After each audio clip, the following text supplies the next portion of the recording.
Dahulu, diceritakan terdapat seorang lebay yang duduk di antara dua kampung besar yang ramai orangnya di tepi sungai. Datanglah seorang pemuda di hulu bertemu dengan lebay untuk menjemputnya ke kenduri di rumahnya pada hujung minggu. Jemputan itu untuk meraihkan majlis berkatan anaknya. Lebay pun bersetuju dengan jemputan itu. Selang beberapa hari kemudian,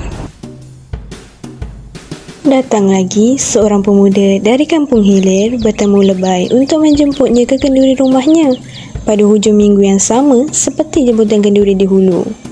Lebay terus bersetuju dengan undangan tersebut tanpa memikirkan tentang akibatnya. Pada hari acara tersebut, puas lebay memikirkan kenduri mana yang perlu dia pergi terlebih dahulu. Kedua jemputan tersebut ada keuntungan dan kerugiannya tersendiri.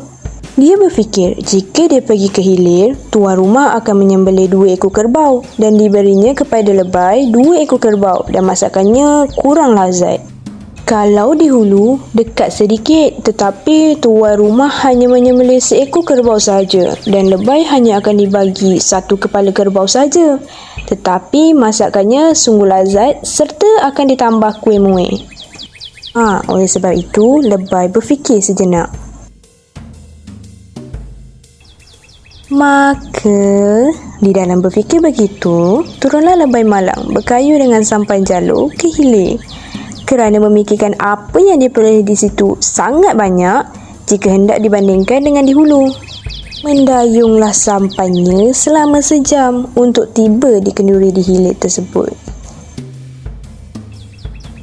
Tiba-tiba, maka ada satu tanjung berkayuh ke hilir.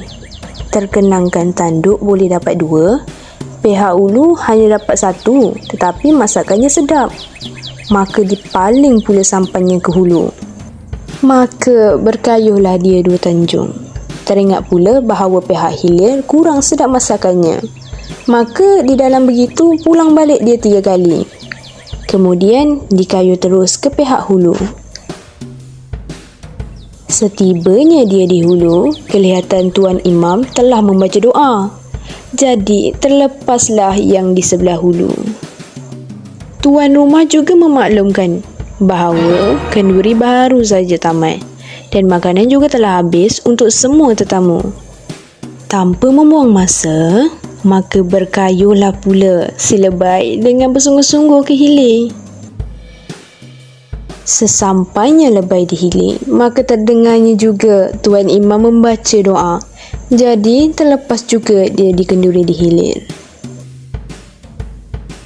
Kata hatinya berkata, baiklah aku balik mengambil tali kain supaya dapat ikan.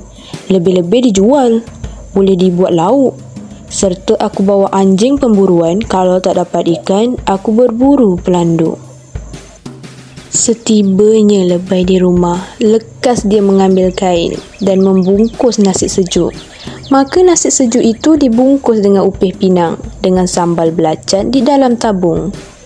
Sesampainya lebay ke tempat mengail, maka dia pun menghayunkan pancingnya ke dalam air dengan umpan siput. Maka tak kala kail sudah di dalam air, maka perut lebay pun lapar.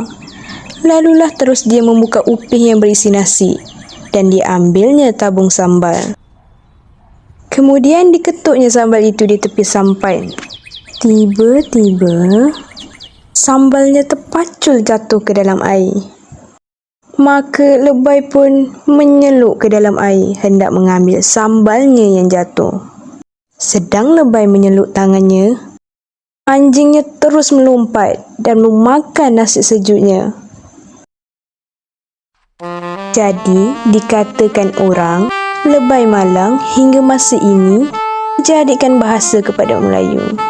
Kepada barang siapa yang begitu halnya, dikatakan jadi lebay malang. Pengajaran ringkas. Lebay malang berasal daripada cerita rakyat. Cerita rekaan dari zaman dahulu yang disukai ramai dalam sesuatu masyarakat. yang masih diceritakan atau diperdengarkan dan diturunkan daripada satu generasi ke generasi yang lain. Tujuan penyampaian cerita rakyat yang pertama adalah sebagai alat hiburan, yang kedua sebagai alat pengajaran, yang ketiga untuk membiasakan masyarakat menggunakan kata-kata yang indah, dan yang keempat sebagai alat untuk menyindir. Ciri-ciri cerita rakyat yang pertama disampaikan secara turun-temurun, yang kedua tidak diketahui siapa yang pertama kali membuatnya, yang ketiga memiliki kandungan nilai-nilai luhur, yang keempat bersifat tradisional, yang kelima mempunyai banyak versi dan variasi dan disampaikan melalui lisan. Tema cerita Lebay Malang ini ialah mendukung kisah seorang yang bernasib malang iaitu Lebay. Lebay dijemput untuk menghadiri beberapa majlis. Walau bagaimanapun disebabkan Lebay terlalu berkira tentang keuntungan menghadiri majlis-majlis tersebut, akhirnya membawa kerugian kepada dirinya. Persoalan yang dikemukakan dalam cerita Lebay Malang ini ialah ketamakan membawa kerugian. Lebay terlalu berkira apabila dijemput untuk majlis-majlis yang ingin dihadiri. Misalnya, dia terfikir jika dia pergi ke hulu, dia hanya akan mendapat 1 ekor kepala kerbau saja, tetapi ia dimasak dengan sungguh sedap dan tuan rumah juga akan memberikan beraneka jenis kuih muih. Lebay juga turut berfikir keuntungan yang akan dia peroleh jika pergi ke kenduri di hilir. Dia akan diberi 2 ekor kepala kerbau, tetapi masakannya kurang sedap dan agak jauh daripada rumahnya. Jadi, dia memilih untuk pergi ke kenduri di hilir untuk mendapatkan ganjaran yang besar daripada tuan rumah. Nilai yang diperoleh daripada cerita Lebay Malang ini ialah kesyukuran, kedua, semangat kemasyarakatan, dan yang ketiga, bersabar. Pengajaran yang akan kita peroleh daripada cerita Lebay Malang ini ialah kita hendaklah menepati masa apabila berjanji. Kita janganlah bersikap tamak kerana akan merugikan diri sendiri. Kita perlulah bersabar dengan segala ujian yang dihadapi. Kosakata yang terdapat dalam cerita Lebay Malang, yang pertama, perkataan lebay yang bermaksud orang yang arif tentang agama. Yang kedua, berkatan yang bermaksud aktiviti bersuci atau bersunat. Yang ketiga, kenduri, penjamuan makan yang didahului dengan zikir, doa dan sebagainya.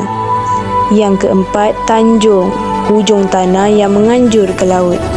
Yang kelima, tali kail yang bermaksud joran atau pancing. Yang keenam, upih yang membawa maksud pangkal pelepah yang lebar dan tipis. Yang ketujuh, terpacut bermaksud terkeluar. Ketujuh-tujuh kosakata ini dapat membantu anda untuk memahami lebih lanjut tentang cerita Lebay Malang. Cerita Lebay Malang ini mempunyai pelbagai versi yang mampu memberi pengajaran kepada kehidupan seharian kita. Jadi yang baik dijadikan teladan dan yang buruk dijadikan sempadan. Jangan lupa subscribe, like dan share. Sekian, wabillahi taufik wal hidayah. Wassalamualaikum warahmatullahi wabarakatuh. Sekian, terima kasih.